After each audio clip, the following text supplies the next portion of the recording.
নমস্কাৰ প্ৰতিদিন টাইমৰ সকলোকে স্বাগতম জনাইছো আৰম্ভ কৰিছো আমাৰ আজিৰ অনুষ্ঠান অভিমত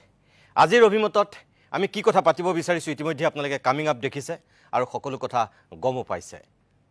মুখ্যমন্ত্ৰীয়ে জীৱনত ছাগে প্ৰথমবাৰৰ কাৰণে সংবাদ মাধ্যমৰ ওচৰত ক্ষমা খুজিবলগীয়া হৈছে কিন্তু নিজৰ ভুলৰ কাৰণে নহয় তেওঁ সহযোগী মন্ত্ৰীৰ কাৰণে অসমৰ সাংবাদিক সমাজৰ ওচৰত আজি ৰাজহুৱাকৈ প্ৰথমবাৰৰ কাৰণে তেওঁ ক্ষমা খুজিছে অকল তেখেতেই নহয় ৰাজ্যিক বিজেপিৰ সভাপতি দিলীপ শইকীয়াও এক প্ৰকাৰ ক্ষমা খুজিছে হাতজোৰ কৰি দুখ প্ৰকাশ কৰিবলৈ বাধ্য হৈছে মন্ত্ৰী পীযুষ হাজৰিকাও আৰু এতিয়ালৈকে মৌন হৈ আছে যিগৰাকী ব্যক্তিৰ কাৰণে সেই পৰিৱেশ পৰিস্থিতিৰ উদ্ভৱ হৈছে সেইগৰাকী জয়ন্ত মল্ল বৰুৱা এই মুহূৰ্তত মই মুখ্যমন্ত্ৰীৰ বক্তব্যটো দেখুৱাব বিচাৰো চাওক আপোনালোকে ভাবাত হেতু মুখৰ পৰা ওলাই গৈছে লৰা আপোনালোকৰ লগত সবৰ লগতে ভাল সম্পৰ্ক এটো মুখৰ পৰা কেতিয়াবা ওলাই যোৱা শব্দ এটাত এটো আৰু কোনোবাই নিজে সৰু ভাই নিজৰ মাক বাপে কি ডাঙৰ মানুহ আছিল যিজন মন্ত্ৰীৰ কথা কৈছে তেওঁৰ মাক বাপে আদানী আৰু আম্বানী আছিল নেকি তেওঁ নিজে সেই হিচাপতে সবে আমি সৰু ঘৰৰ মানুহ মইতো কথাই কথাই কৈ থাকো তেওঁ মইতো প্ৰত্যেক মিটিংতে নকয় জানো মই সৰু ঘৰৰ মানুহ বুলি আপোনালোকৰ চিন্তা চৰ্চা বেলেগ গতিকে ভাল বেয়া সবৰ জীৱনত থাকিব আৰু মইতো জানো সৰু মানুহ কোৱা নাই কৈছে সাধাৰণ ঘৰৰ মানুহ মোৰ মতেদি তেনেকুৱা ক'ব লাগে আৰু যদি কোনোবাই কাবাক সৰু মানুহ বুলি কৈছে এটো বহুত ডাঙৰ ভুল কৈছে কাৰণ কোনো মানুহে সৰু হ'ব নোৱাৰে সাংবিধান মইতো ইমান দিন আপোনালোকে মোক ইমানো বেয়া বেয়া প্ৰশ্ন খুদে কেতিয়াবা মই কিবা বেয়া কথা কৈছো নেকি ব্যক্তিগতভাৱে কিহৰ কাৰণে আপোনালোকেও কাম এটাই কৰিছে অসমীয়া ল'ৰা ইমানখিনিলৈকে আহিছে যে কৰবি জয়ন্ত মল্ল বৰুৱাই কিবা সাংবাদিকক বেয়াকৈ কৈছে তেওঁ ক্ষমা খোজা উচিত আৰু মই নিজে কৈ দিম যে তেওঁ ক্ষমা খুজিব লাগে কাৰণ সাংবাদিকসকল আমাৰ ৰাজনীতি যুদ্ধত সাংবাদিকসকলটো নাই যি আছে তাকে লিখি দিছে গতিকে সাংবাদিকক যদি সঁচাই মইতো শুনা নাই সাংবাদিকসকলৰ প্ৰতি যদি কিবাও বেয়া শব্দ ব্যৱহাৰ কৰিছে তেওঁ এটা ক্ষমা খোজা উচিত আৰু জয়ন্ত মল্ল বৰুৱাই যদি সঁচাই কিবা কৈছে মই শুনা নাই ময়ো ক্ষমা খুজিছো কাৰণ আপোনালোকক বেয়া কোৱাৰ কোনো অধিকাৰ তেওঁৰ নাই আৰু আপোনালোকে দায়িত্বহে পালন কৰিছে মুখ্যমন্ত্ৰীৰ যে বক্তব্যখিনি আপোনালোকে দেখিলে শুনিলে কিয় কৈছিল যিসকলে এতিয়াও অৱগত হোৱা নাই মই অকণমান আপোনালোকক যিজন মূল ব্যক্তি যাৰ মুখৰ কথাৰ কাৰণে মুখ্যমন্ত্ৰীয়ে এই ক্ষমা খুজিবলগীয়া পৰিৱেশ এটালৈ যাবলগীয়া হ'ল অকণমান তাৰ কিয়দাংশ দেখুৱাই ল'ব বিচাৰিছোঁ কালিৰ দিনটোত বহু বলকী মন্ত্ৰী জয়ন্ত মল্ল বৰুৱাই সংবাদমেল সম্বোধন কৰিছিল আৰু সেই সংবাদমেলত আমাৰ প্ৰতিদিন টাইমৰ এগৰাকী সাংবাদিকে যেতিয়া তেখেতক সংবাদমেলৰ শেষৰ ফাললৈ কিছু প্ৰশ্ন কৰিছিল আৰু সেই প্ৰশ্ন কৰাৰ সময়ত তেওঁ তলৰ মানুহ ওপৰ মানুহ এক প্ৰকাৰ বিচাৰ কৰিছিল আৰু বিচাৰ কৰি তেওঁ মুখেৰে যিকেইটা কথা ওলাইছিল অকণমান আপোনালোকে চাই লওক প্ৰতিদিন টাইমৰ পৰা প্ৰশ্ন কেইটামান আছিলে মোৰ ব্যক্তিগত প্ৰশ্ন নহয় প্ৰথম প্ৰশ্নটো হৈছে যিহেতু আপুনি হেমচন্দ্ৰ বৰুৱাৰ বংশধৰৰ কথা কৈছে প্ৰশ্ন এটা আছিল হয়তো উত্তৰ পাম বুলি আশা কৰিলোঁ হেমচন্দ্ৰ বৰুৱাৰ পিতৃ নামটো কি ক'ব পাৰিব মই আপুনি গোটেই হেমচন্দ্ৰ বৰুৱা সম্পৰ্কে বিভিন্ন কথা আছে আপোনালোকে যেনেকৈ মই প্ৰশ্ন কৰিলে আপোনালোকে তাত সুধি থাকে নহয় আপোনালোকক মই এৰি দিলোঁ আপোনালোকে টিভিত টক শ্ব' কৰি দেখুৱাই দিব হেমচন্দ্ৰ বৰুৱাৰ বাপেক অমুক আছিল নাই নাই মই কৈছোঁ এতিয়া আপোনালোকে যেনেকৈ চলে আমিও তেনেকৈ চলিম আপোনালোকে যেনেকৈ মোৰ কথা এটা লৈ পেলাই টক শ্ব' কৰি থাকে কাগজ কেইখনমান লৈ মই কৈ দিলোঁ এতিয়া আপোনালোকে টক শ্ব' এটা কৰি বুজাই থাকক যে হেমচন্দ্ৰ বৰুৱাৰ বাপেক অমুক আছিল পুতেক অমুক অমুকৰ অমুক এনেকৈ মই এওঁ বংশধৰ অমুকৰ অমুক বংশধৰ তেওঁৰ ল'ৰা আছিল নে ছোৱালী আছিল তেওঁ বিবাহ কৰাৰ পিছত পত্নী কিমান কম সময়ত ঢুকাইছিল ইত্যাদি চব কথা তাত আছে এইবিলাক চব অসমৰ তথ্যত আছে আপুনি ধুনীয়াকৈ তাত এটা টক শ্ব' পাতি বুজাই দিব মই কিয় ক'ব লাগে নাই নাই মই নকওঁ আপোনালোকে মোক ট্ৰেপত আনিব চেষ্টা মই নকওঁ আপোনালোকে তই বঢ়িয়া আছে এটা টক শ্ব' পাতি বুজাই দিয়ক অসমৰ ৰাইজক নাই নাই মই জানিলেও নকওঁ আপোনালোকে জনাব মই জানো চব জানো কাৰণে কৈছোঁ এইটো বংশধৰটো আপোনালোকে এখন আমাৰ যেনেকৈ পুৰখীনামা থাকে মোৰো পৰিয়ালৰ পুৰখীনামা আছে মোৰ দেউতা অমুক মোৰ ককা অমুক মোৰ আজো ককা অমুক মোৰ অমুক ককা অমুক এনেকৈ পুৰখীনামা থাকে সেই পুৰখীনামাখনো তেওঁৰ আছে তেওঁ পুৰখীনামাখন লৈ টক শ্ব' এটাত বহিলে হ'ল এই সুনীত বোলাজন যে আছে তেওঁক আৰু জয়ন্ত বৰুৱাক একেলগে বহাই দি তেওঁ এটা টক শ্ব' কৰিব যে অমুকৰ পুতেক অমুক অমুকৰ পুতেক অমুক অমুকৰ পুতেক অমুক মই সুধিছোঁ যে তেওঁ নাই নাই তেওঁৰ পৰিণাতি হয়নে নহয় বায়'লজিকেল গ্ৰেড গ্ৰেণ্ডছন হয়নে নহয় উত্তৰটো দিয়ক এটাই প্ৰশ্ন মোৰ প্ৰশ্ন এটাই যে তেওঁৰ বায়োলজিকেল গ্ৰেট গ্ৰেণ্ডছন হয় নে নাই উত্তৰ দিয়ক আপোনালোকৰ সম্পাদকজনে পত্নী নিৰ্যাতন কৰে নে নাই উত্তৰ দিয়ক আৰু আপোনালোকৰ এই যে এমডি গৰাকীয়ে এই কোম্পানীটো খুলিছিল নাই উত্তৰ দিয়ক তিনিটা প্ৰশ্ন কৰিলো উত্তৰটো আপোনালোকে টিভিত দি থাকিব মই দিবলৈ নাই মই মোক ক'ব নালাগে টিভিত ক'ব আপোনাৰ কথা মই নুশুনো মই জানো টিভিত দিব টিভিত দিব টিভিত দিব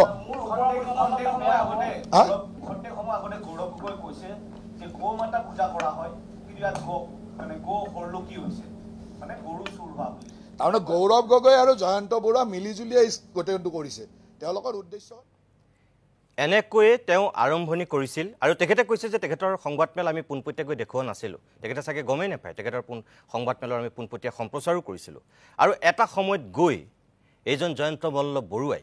আমাৰ সাংবাদিকৰ প্ৰশ্নৰ উত্তৰ দিব নোৱাৰি এক প্ৰকাৰ উঠি গৈছিল আৰু উঠি গৈ তেওঁ সেই তোমাৰ নিচিনা তলৰ মানুহৰ সাংবাদিকক মই উত্তৰ নিদিওঁ মালিকৰ ক'বা মালিক আহিলেহে তেওঁ উত্তৰ দিব এই পৰ্যায়লৈকে তেখেত গৈছিল আৰু তাৰপিছত আজি গোটেই অসমৰ সংবাদ জগতত সংবাদ মহলত কেনেধৰণৰ পৰিৱেশৰ সূচনা হৈছিল চাওক আপোনালোকে অকণমান গুৱাহাটী প্ৰেছ ক্লাবৰ পৰা যদি মই আৰম্ভ কৰি শিৱসাগৰলৈকে আপোনালোকক কওঁ যে কেনেকৈ সাংবাদিকসকল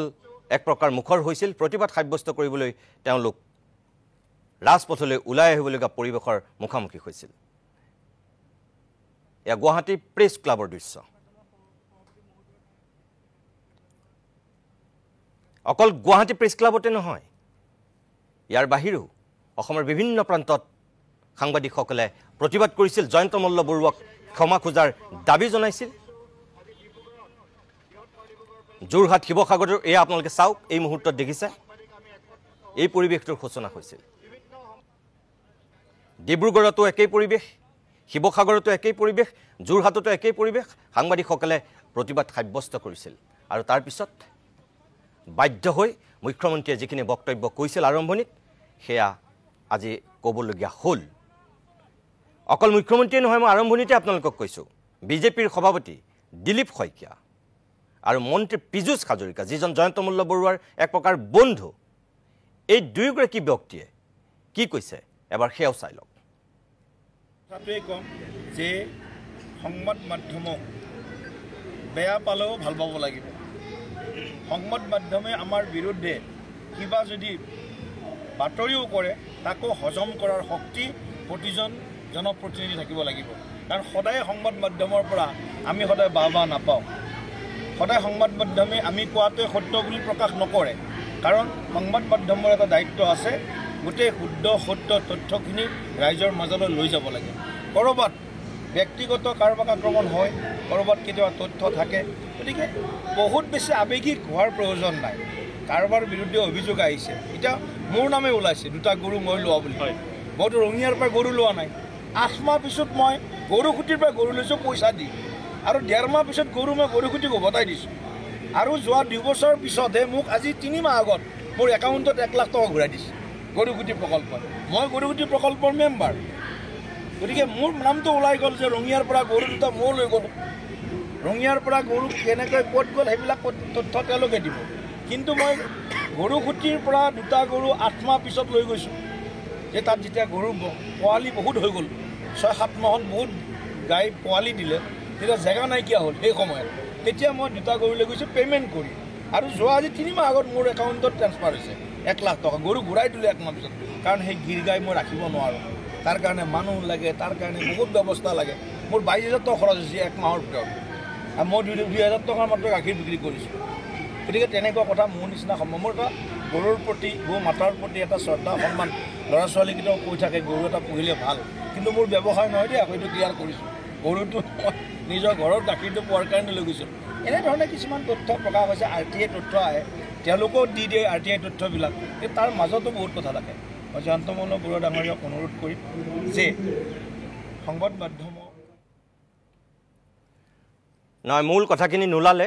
মই আগতীয়াকৈ মোৰ প্ৰগ্ৰেম কণ্ট্ৰল ৰুমে আচলতে কাটি দিলে জয়ন্ত মল্ল বৰুৱাই ক্ষমা খোজাৰ কথা যিখিনি কৈছিল সেইখিনি আচলতে মই বজাব বিচাৰিছিলোঁ আপোনালোকক দেখুৱাব বিচাৰিছিলোঁ বাৰু একো নাই তেখেতে আজি সেইখিনি কথা কৈছে প্ৰাইম টাইমতো আপোনালোকে নিশ্চয় দেখিছে মই ষ্টুডিঅ'ত থকা এই মুহূৰ্তত আমাৰ লগত মননশীল লেখক বিশ্লেষক ময়ূৰ বৰুৱাক অনুষ্ঠানলৈ স্বাগতম জনাইছোঁ জ্যেষ্ঠ সাংবাদিক প্ৰণয় বৰদলৈ আছে মই প্ৰণয় বৰদলৈ ডাঙৰীয়াকৈ অনুষ্ঠানলৈ স্বাগতম জনাইছোঁ আৰু দুগৰাকী মুখপাত্ৰ কংগ্ৰেছ আৰু বিজেপিৰ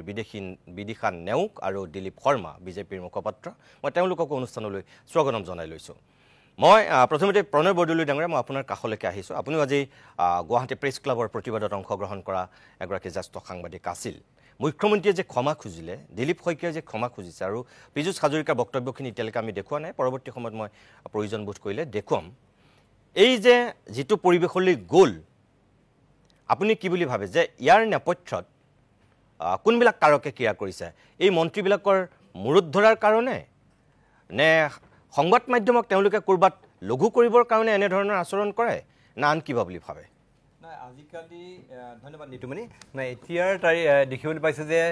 ৰাজনীতিবিদে সাংবাদিকক যেতিয়াই অস্বস্তিকৰ প্ৰশ্নৰ সন্মুখীন হয় অস্বস্তিকৰ কথাৰ সন্মুখীন হয় তেতিয়াই সাংবাদিকক আক্ৰমণ কৰা এটা ফেশ্বনত পৰিণত হৈছে বিগত বহু দিন ধৰি আমি এইটো কথা দেখিছোঁ আৰু এতিয়া শেহতীয়াভাৱে এই ঘটনা ক্ৰমাৎ প্ৰবল হোৱা পৰিলক্ষিত হৈছে শেহতীয়াকৈ জয়ন্ত মল্ল বৰুৱাই যিখিনি কথা ক'লে বিশেষকৈ আমাৰ প্ৰটিন গোষ্ঠীক আক্ৰমণ কৰাৰ লগতে এজন সাংবাদিকক সংবাদমেলত উপস্থিত থকা এজন সাংবাদিকক তেওঁ যিদৰে ব্যৱহাৰ কৰিলে তেওঁক তলৰ শ্ৰেণী বুলি কৈ যিদৰে অপমান কৰিলে এই কটুক্তিৰ ফলত সমগ্ৰ ৰাজ্যজুৰি এক প্ৰকাৰ ব্যাপক এটা প্ৰবল চৰকাৰ বিৰোধী বুলি ক'ব লাগিব বা চৰকাৰৰ বিৰুদ্ধে বা বৰ্তমানৰ এই মন্ত্ৰীসকলৰ কাম কাজৰ বিৰুদ্ধে প্ৰবল জনৰোষ সৃষ্টি হৈছে আৰু এতিয়া দেখিবলৈ পোৱা গৈছে ছ'চিয়েল মিডিয়াত যিমান ঘটনা আপলোড হৈছে প্ৰত্যেকটা ঘটনাত আমি দেখিবলৈ পাইছোঁ যে যিসকল আমাৰ সামাজিক মাধ্যম ব্যৱহাৰকাৰী সকলোৱে তেওঁক গৰিহণা দিছে গতিকে এই কথাটোৱে হয়তো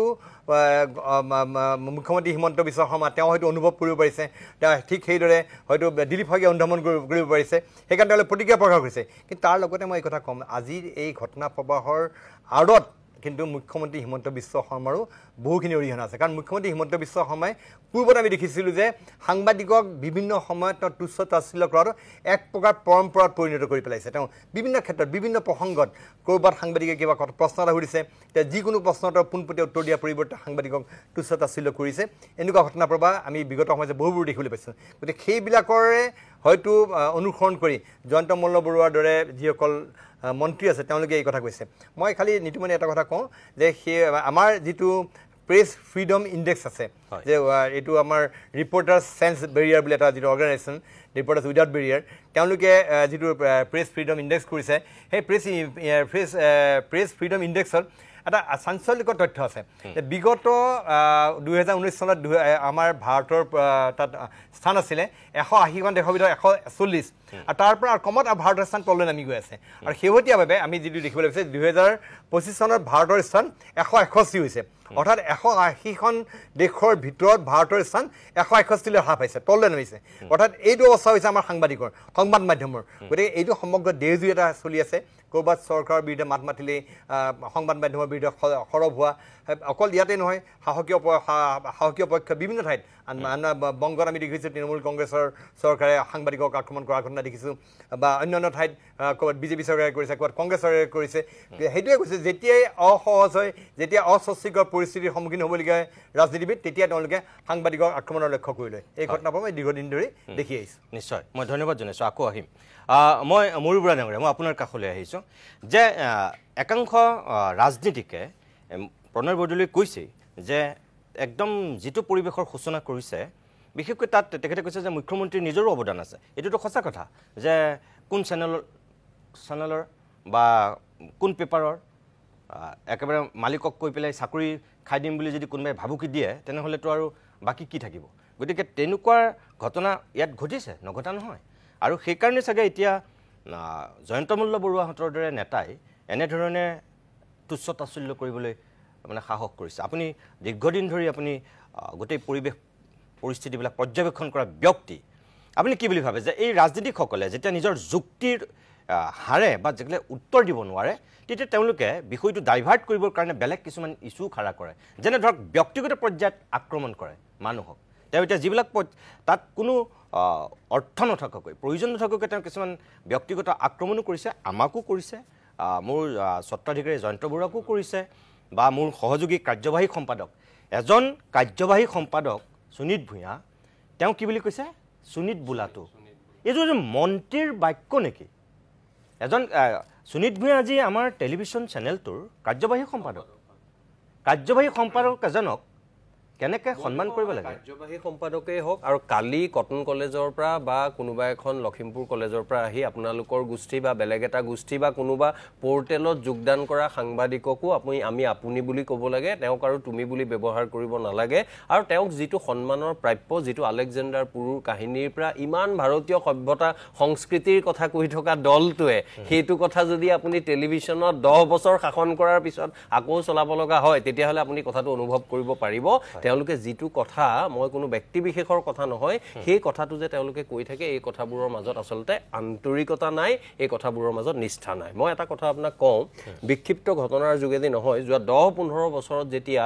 ভাৰতীয় জনতা পাৰ্টিয়ে দেখিলে যে আগতে আছিল কি সাংবাদিক আৰু সংবাদ মাধ্যমৰ ওপৰত যিটো ৰাজনৈতিক দলৰ মানুহ বা যি শাসনৰ বাগজৰি লৈ থাকে তেওঁলোকে বিভিন্ন পৰ্যায়লৈকে আসলতে নিৰ্ভৰ কৰিব লগা হয় সামাজিক মাধ্যমৰ উত্থানৰ পিছত আৰু নৰেন্দ্ৰ মোদীয়ে যেতিয়া প্ৰধানমন্ত্ৰী হৈ বুজি পালে অনুধাৱন কৰিলে এটো আধুনিক প্ৰযুক্তিৰ দান যে ইয়াত আমাক বেলেগ কনভেনশনাল যিবোৰ নিউজ চেনেল আছে তাৰ জৰিয়তে আমি ইমান যদি আগলৈ যাব নোৱাৰো আমি সামাজিক মাধ্যম ব্যৱহাৰ কৰি তেওঁলোকে অতি সুন্দৰভাৱে তেওঁলোকৰ সুবিধা কৈ তেওঁলোকে গোটেই ভাৰতত ধৰি আজি শাসন ব্যৱস্থা 10 বছৰ ধৰি চলাই আছে তাত হয়তো আপত্তি কৰিব লগা নাই আপত্তি কৰিব লগা এইখিনিত আছে যেটো প্ৰণয় বৰদলৈ ডাঙৰীয়াই কৈছে যে প্ৰেছ ফ্ৰীডমৰ ক্ষেত্ৰত এখন দেশৰ আপোনাৰ অকল জিডিপিৰ ক্ষেত্ৰত আমি আগবাঢ়িলো কিন্তু আমাৰ পাৰ কেপিটা ইনকাম জনমূৰি আইত আমি কিন্তু কম পৰি আছো গতিকে মানুহৰ বিশেষ উত্তৰণৰ কথা আপোনাৰ জিডিপিৰ হাৰ বৃদ্ধি হোৱাটোৱে যেনেকৈ নুখুচাই তেনেকৈ এখন দেশৰ যেতিয়া আন্তঃৰাষ্ট্ৰীয় পৰ্যায়ত স্থিতি কি সেই স্থিতিটো চাবলৈ হলে ইয়াত ইনফেন্ট মৰ্টেলিটি আৰু ইয়াত আপোনাৰ মেটাৰনেল মৰ্টেলিটিৰ পৰা আৰম্ভ কৰি প্ৰেছ ইনডেক্স আমাৰ পাছপোৰ্ট আমাৰ ভাৰতৰ পাছপোৰ্টৰ স্ট্ৰেংথ কিমান আজি ইমান আমি বহুত কথা কৈ আছো ভাৰত চৰকাৰে কিন্তু তাৰ ধৰিলক যেটো স্থিতি হেতু কমলৈ তললৈ দুৰ্বল হৈ নিখকটীয়া হৈ গৈ আছে বাকি আমি আন্তঃৰাষ্ট্ৰীয় পৰ্যায়তো বহুবোৰ কথা দেখিছো সকলোবোৰ কথাৰ বাবে মই ভাৰতৰ যেটো কূটনৈতিক কথা এইবিলাকত দোষাৰোপ নকৰো কিন্তু গুটেই কথাটো সামগ্ৰিকভাৱে এই কাৰণে কৈছো এই যেটো আপুনি জয়ন্ত মল্ল বৰুৱাৰ ব্যৱহাৰটোৰ কথা ক'লে এটো কিন্তু খুব খণ্ডিতভাৱে বা বিক্ষিপ্তভাৱে নাচাব আপুনি নিজেও কৈছে সন্মানীয় মুখ্যমন্ত্ৰীৰ কথা কৈছে আন মন্ত্ৰীৰ কথা কৈছে আৰু আপুনি এতিয়া বহুত উৎকণ্ঠাৰে সৈতে আন কেজনমান মন্ত্ৰীয়ে যে গৰিহনা দিয়া বা মৃদুকে হলেও ক্ষমা খোজাৰ কথাটো দেখুৱাব বিচাৰিছে সেই কথাটোত কিন্তু কিমান আন্তৰিকতা আছে মোৰ কিন্তু সন্দেহ আছে যদি মানে মই আপোনাৰ উৎকণ্ঠাক মইতো তেওঁলোকৰ প্ৰশ্ন কৰিব নোৱাৰো তেওঁলোকে এতিয়া বহুত মানে এনেকুৱা ধৰণৰ ভাবে মই আপোনাকে জ্যেষ্ঠ সাংবাদিক হিচাপে প্ৰশ্ন কৰিব বিচাৰো যে ইমান উৎসাহেৰে সৈতে তেওঁলোকক আপুনি দেখুৱাওক আৰু মোক এটা গ্যাৰান্টি হয়তো আপুনিও দিব নোৱাৰিব যে 2 মাহৰ ভিতৰত আজি ক্ষমা খোজা কোনোবা এজনে আকৌ সাংবাদিকক বেয়াকে নকব মই আপোনাক এইটো ক'ব পাৰো এইটো মই আপোনাক ক'ব পাৰো যে 26 লৈকে সাগে নকব নকলে খুব ভাল মই খুব ভাল পাম আপোনাৰ কথা যদি শুদ্ধ হয় আৰু আপুনি আশাবাদী মানুহ আৰু মোৰ কথাটো যদি নিৰাশা এই ধৰণে মিথ্যাত পৰিণত হয় মই ভাল পাম কিন্তু চাও এই যেটো পৰিমণ্ডল হৈছে যে মানুহক বিদ্ৰুপ কৰা উপলুঙা কৰা ঠাট্টা কৰাৰ যেটো পৰিমণ্ডল এই পৰিমণ্ডলটো কিন্তু ভাৰতীয় সাংবিধানিক প্ৰমূল্যক আসলতে সম্পূৰ্ণৰূপে ভ্ৰুকুটি দেখুৱায় ভাৰতীয় সংবিধানে কয় ইয়াত কোনো জাতিৰ কথা নাই ধৰ্মৰ কথা নাই বৰ্ণৰ কথা নাই সকলো নাগৰিককে সমান সুবিধা সমান মৰ্যাদা দিব লাগে আৰু প্ৰতিটো ৰাজনৈতিক দলে ইমানবোৰ যে তেওঁলোকৰ বিজ্ঞাপন দিয়া অন্যান্য কথা কয় সদায় সমমৰ্যাদাৰ কথা কয় বহু তেওঁলোকে তেনেকুৱা ধৰণৰ ৰাজনৈতিক কাৰণত হলেও ভাল কামো কৰিছে যেনে উপেন ব্ৰহ্মৰ কথাটো তেওঁলোকে কৰিছে মই কম মুকলিকে ভাল কাম কৰিছে আগতে ইমান চৰকাৰে কৰিব পৰা নাছিল আজি যেটো বড়ো জনগোষ্ঠীৰ যেটো তেওঁলোকৰ সপোন আছিল দিল্লীত কৰিলে ভাল কথা কিন্তু তাক যদি সকলোবোৰ বিষয় ৰাজনীতিকৰণলৈ টানি আনি যি মানুহে প্ৰশ্ন উত্থাপন কৰে তেওঁক যদি হেয় কৰাৰ যেটো প্ৰৱণতা আৰু কিবা এটা প্ৰশ্ন কৰিলে গৰুৰ প্ৰশ্নই হওক বা অন্যান্য সাবসিডিৰ প্ৰশ্নই হওক বা অন্যান্য প্ৰশ্ন হলে এই যে কথাই কথাই উপলুঙা কৰাৰ যেটো কথা সেই কথাটো কিন্তু বিতৰণ কৰিলে ভাল আৰু আপুনি যেটো কৈছে 26 লে নহয় তেওঁলোকে সদায় কাৰণে কৰক আৰু মূল ইস্যুবোৰৰ ওপৰত তেওঁলোকে মানুহৰ আগত কওক তেওঁলোকেতো কৈয়ে থাকে মই মন্ত্ৰীজনে কোৱা শুনিছো মোৰ চেনেলটো লাইভ কৰি দিয়ক মানে তেওঁৰ এটা শংকা আছিল আপোনালোকে বা কোনোবাই নেদেখুৱাব তেওঁৰ চেনেলত গতিকে তেওঁলোকৰ যেতিয়া চেনেলও আছে তেওঁলোকৰ সেই বিনম্ৰ বিনয়ী ভাৰতীয় সংস্কাৰ মই তেওঁলোকৰ কথাতে কওঁ কথাই কথাই ভাৰতীয় সংস্কাৰৰ কথা কোৱা সভ্যতাৰ কথা কোৱা দলটোৰ মন্ত্ৰী বা বিয়াগুম নেতাই তেওঁলোকে যাতে ভাৰতীয় সংস্কাৰৰ কথা পাহৰি নাযায় এটোৱে মই তেওঁলোকক ধন্যবাদ মই নিৰ্মণি এটা সৰু কথা লগত এক কৰি দিব খুজিছো আমাৰ এজন সাংবাদিক নৱজ্যোতি লস্কৰ কামপুৰৰ সাংবাদিক ফটো সাংবাদিক তেওঁ বিগত প্ৰায় 1.5 মাহ কাল ধৰি তেওঁ এতিয়া জেলত আছে তেওঁৰ অপৰাধ কি আছিলে তেওঁ জিতু গোস্বামীৰ এখন ৰেলী কৰিছিল যে আমাৰ অপাৰেশ্যন সিন্ধুৰ পিছত বিজয় উৎসৱ সেই বিজয় ৰেলীত কোনোবাই তাত পাকিস্তান জিন্দাবাদ বুলি ক'লে হয়তো অনাকাংক্ষিতভাৱে ক'ব নালাগিছিল কৈ দিলে হয়তো কোনোবাই সেই কথাটো তেওঁ ৰেকৰ্ড হৈছিল তেওঁ দেখুৱালে আৰু দেখুৱাৰ কাৰণে আজি প্ৰায় 1.5 মাহৰ অধিককাল তেওঁ এতিয়া কাৰাৰুদ্ধ কৰি ৰখা হৈছে তেওঁক মুকলি কৰি দিব সৰ্বতো প্ৰকাৰ চেষ্টা চলোৱা হৈছে কিন্তু আজি ক'ব তেওঁ মুকলি কৰি দিব পৰা নাই অকল সেই কথাতে অপৰাধ যে তেওঁ বিজেপিৰ এখন বিজয় সভাত গৈ তেওঁ এই অকমান চৰকাৰৰ বিৰুদ্ধে যোৱা ধৰণৰ বাতৰি পৰিৱেশন কৰাৰ কাৰণে এনেকুৱা এটা পৰিৱেশ হৈ আছে সেই সাংবাদিকজনক আজিলৈকে কিন্তু নৱজ্যোতি লস্কৰ এই যোৱা 1.5 মাহ ধৰি তেওঁলোকৰ পৰিয়াল তেওঁলোকৰ কামপুৰৰ সাংবাদিক সতীৰ্থসকল তেওঁলোকে যথেষ্ট চেষ্টা কৰিছে কিন্তু এতিয়ালৈকে মুকলাই আনিব পৰা নাই এজন বিজেপি বিধায়কৰ পৃষ্ঠপোষকতে গোটেই কামটো হৈছে এইবিলাক বৰ দুৰ্ভাগ্যজনক মই আকৌ আহিম আপোনালোকৰ মাজলৈ মই দুয়োগৰাকী আপোনালোক নিৰপেক্ষ ব্যক্তি হিচাপে বক্তব্যখিনি ৰাখিবলৈ দিলোঁ তাৰপিছতে আমাৰ মাজত উপস্থিত হোৱা দুয়োগৰাকী কংগ্ৰেছ আৰু বিজেপিৰ মুখপাত্ৰৰ কাষলৈ আমি উভতি আহিম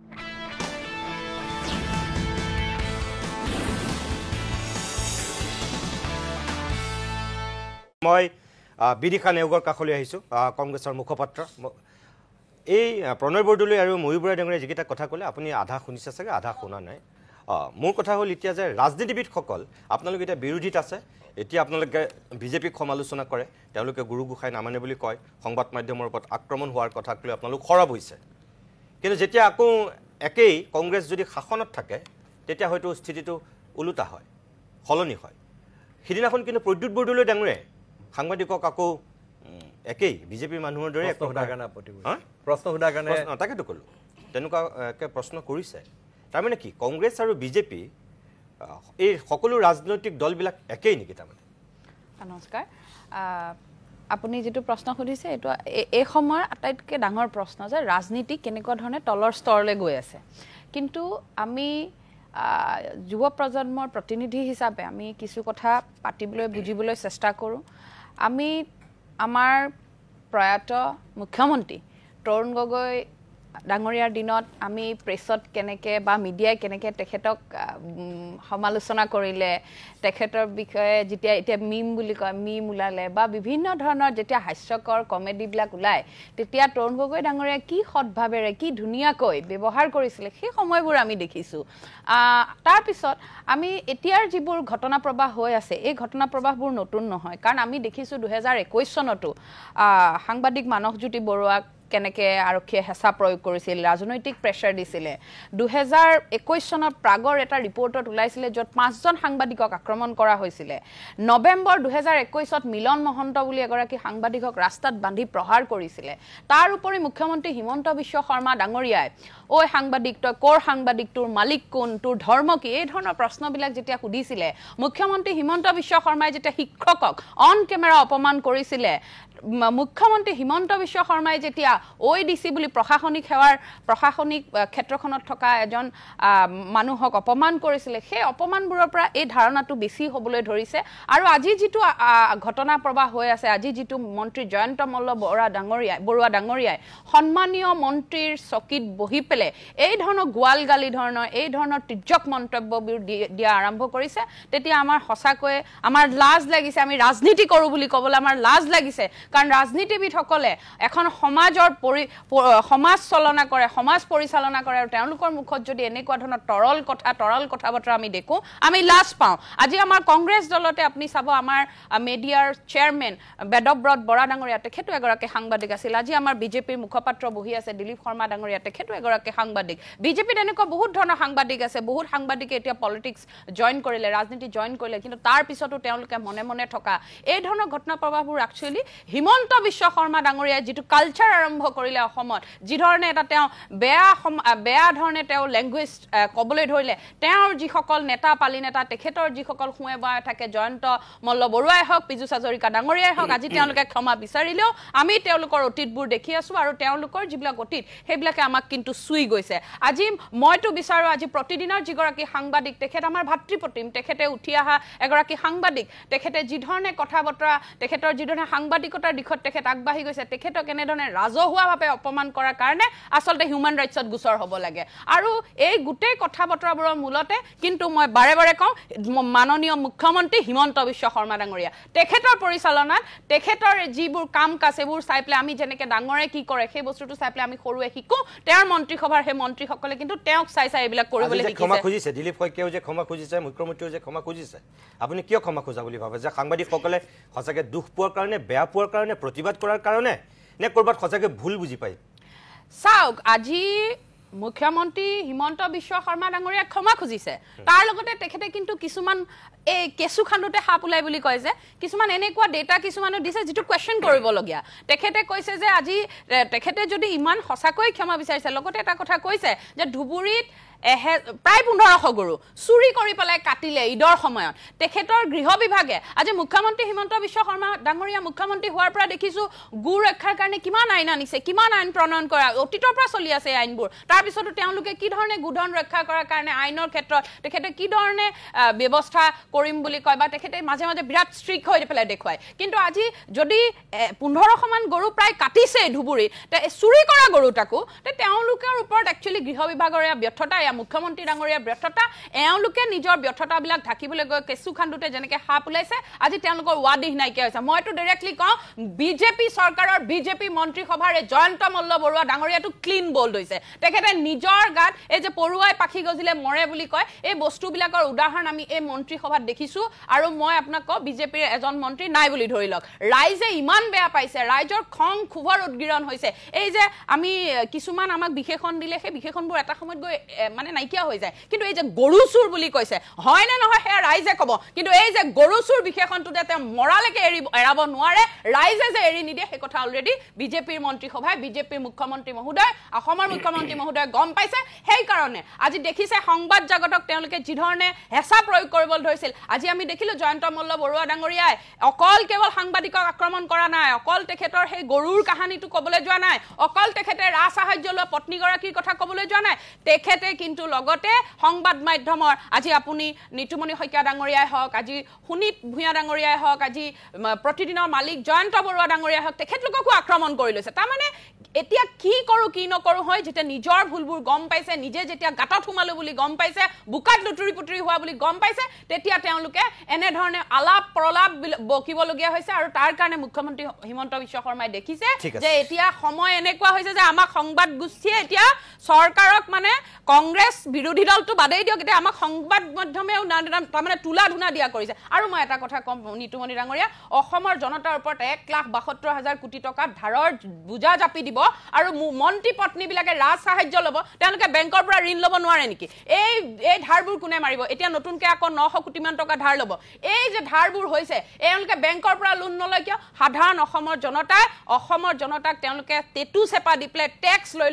লৈ লয় এই পইচাবিলাক লৈ পেলাই তেওঁলোকে গৰু কিনিব গিৰ গাই কিনিব ডাঙৰ ডাঙৰ প্ৰকল্প দেখুৱাব তাৰপিছত কিন্তু তেওঁলোকে ৰাজ সাহায্য লৈ গৰুবোৰ ঘৰত পুহি এই ধৰণৰ গৰু চুৰ নাম পাবলৈ সক্ষম হৈছে মই আকৌ আহিম পৰৱৰ্তী সময়ত